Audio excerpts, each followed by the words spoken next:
Chers compatriotes, bonjour. Le capitaine Moussa Dadis Camara sort de son silence pour s'attaquer au journaliste Cheikh Yérim Seck sur un plateau qui lui a été arrangé par le CNRD. Il présente ce dernier comme quelqu'un qui avait tenté de l'escroquer à hauteur de 500 000 $, dans le but de redorer son image ainsi que celle de son régime, de son pouvoir à l'époque. Les faits remontent à 2009 et nous avons tous vu Dadis à l'époque évoquer cette affaire dans un de ses shows, communément appelé Dadis Show. Je m'en souviens encore comme si c'était hier. Mais là n'est pas la question, chers compatriotes. Là n'est pas la question, je dis bien. La question principale est la suivante.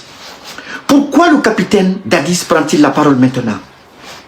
Et pourquoi le faire sur un média qui a été fermé par le CNRD en Guinée? Je veux parler ici d'Espace TV, dirigé par M. Lamine Guirassy. Pourquoi c'est maintenant qu'ils ont choisi de le faire? Depuis qu'il a été gracié par Mamadi Doumbouya. Chers compatriotes, aucun homme n'est naïf. Nous voyons tous la vérité, mais certains ont choisi le mensonge par nécessité existentielle. Et ceux qui ont choisi d'être des esclaves de Mamadi Doumbouya sont libres de le faire. Mais je voudrais leur dire et leur réitérer que leur perfidie n'arrêtera pas notre marche vers une Guinée nouvelle, débarrassée de sa partie malsaine. Nous nous battons. Nous nous battrons, quoi qu'il en soit et quoi qu'il arrive. Pourquoi est-ce seulement après les révélations de Cheikh Yérim concernant la disparition des membres de nos familles, de l'assassinat de plusieurs citoyens guinéens, que le capitaine Dadis s'exprime sur Espace TV pour le discréditer? Pourquoi? Pourquoi maintenant?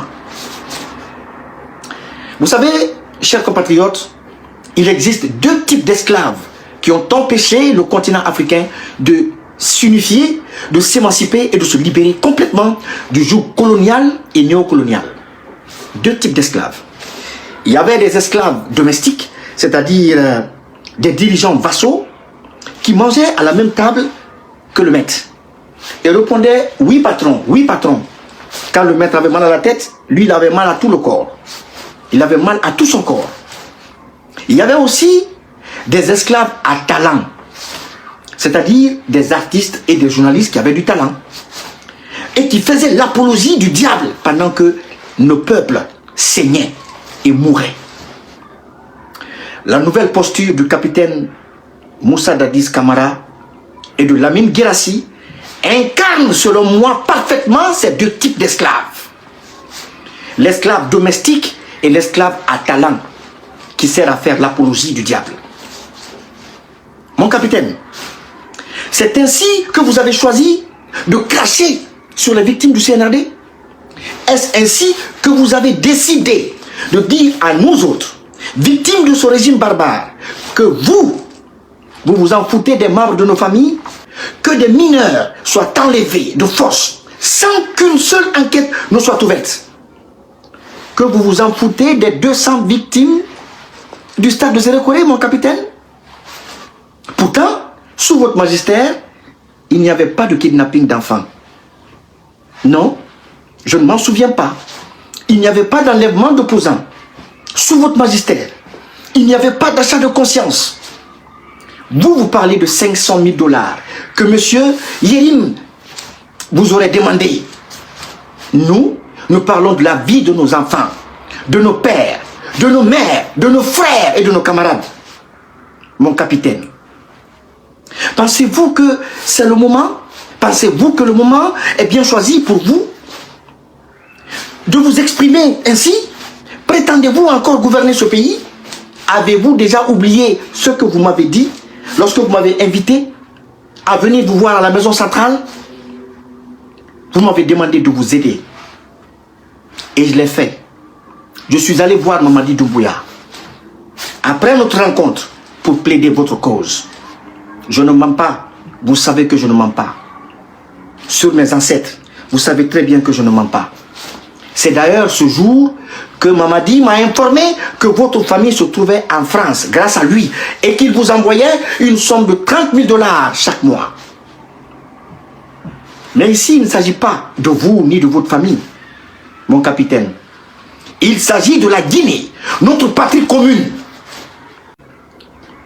Et ce n'est pas parce qu'un président vous accorde des faveurs que vous devez devenir sa marionnette pour défendre l'indéfendable. À un moment donné, il faut savoir faire la part des choses entre vos intérêts auprès d'un président et l'intérêt général du peuple. Mon capitaine, vous avez gouverné ce pays. Quoi qu'on dise, lorsqu'un président vous offre de l'argent, des voitures ou des maisons, cela relève de vos relations personnelles. Cela n'engage ni le peuple, ni la nation.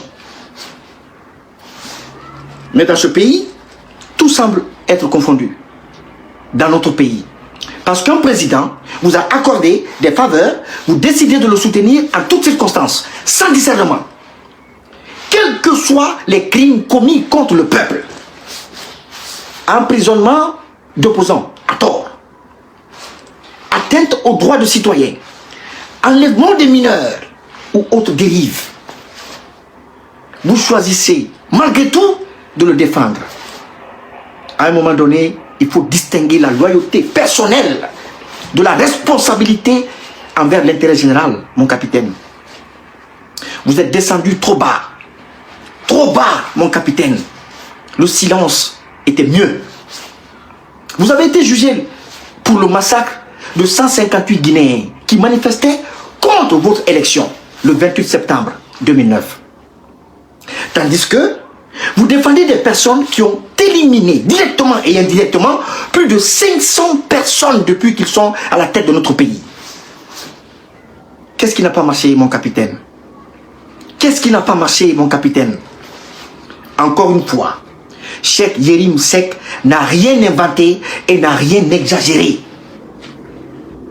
D'ailleurs, pour votre gouvernement, il a été contacté, je parle de Cheikh Yérim Seck, il a été contacté par le procureur de la Cour pénale internationale afin de produire un mémo sur les crimes graves qui ont été commis par le CNRD. Et nous allons l'accompagner. Dans ce travail, nous lui fournirons toutes les informations complémentaires nécessaires pour faciliter ces enquêtes. Nous le ferons parce que nous sommes des victimes directes. Vous n'êtes pas une victime. Et sachez que les plus chanceux auront droit à un jugement. Les moins chanceux seront présentés à leur Seigneur avant le jugement. Ressaisissez-vous. Ressaisissez-vous. Toute personne qui s'attaquera à Yérim Seck pour ces enquêtes qu'il est en train de mener avec des preuves à l'appui, des preuves que nous fournissons, cette personne m'entendra. Cette personne m'entendra. Et je vous parle encore avec beaucoup de respect parce que vous êtes quand même un ancien président de ce pays. Je vous parle avec beaucoup d'égard parce que vous êtes un ancien président quand même. Mais ressaisissez-vous. Ne tombez pas bas à cause des petits privilèges que Mamadi vous fait. Mamadi veut entraîner toutes les personnes de valeur dans sa folie. Il veut entraîner toutes les personnes de valeur de ce pays-là dans la boue. Y compris vous. Ressaisissez-vous, mon capitaine. La patrie ou la mort, nous vaincrons.